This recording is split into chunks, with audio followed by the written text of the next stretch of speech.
When you adopt, you go into a place of total overwhelm because you know you can't possibly do this thing that you've been called to do. There's this bottomless pit, a need for love and affirmation, and for someone to come in and challenge their inner monologue that says, I'm bad and no one can love me, let alone all the practicalities. Adopted children are not the same in how they view the world.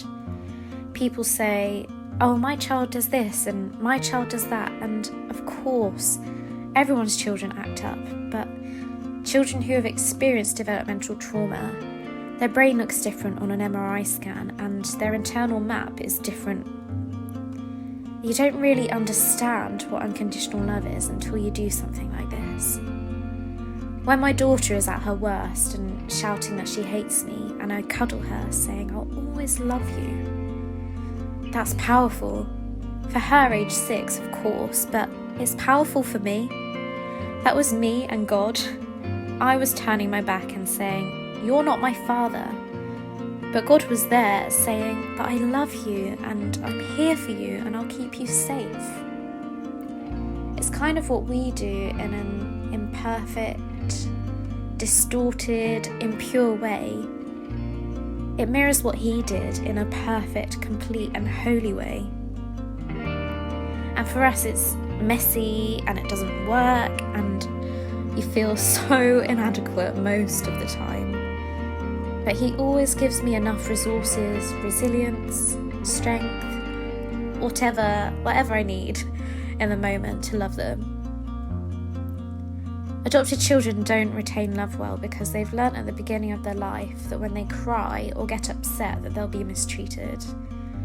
And most adoptive parents begin their journey empty because they've been through the trauma of infertility, a difficult adoption process or something else. So we all start a bit battered, and actually there's only one thing that really heals, and that's having people who truly empathise. And who gets it the most? Jesus. There's a healing presence that Christians can provide through Jesus. It's not just the adopters who do the adopting and the fosterers do the fostering. The church can step in and support the foster carers and adopters. People think, oh, adoption isn't for me. But actually, if you dip your toe in the water and offer to support, then you're already adopting.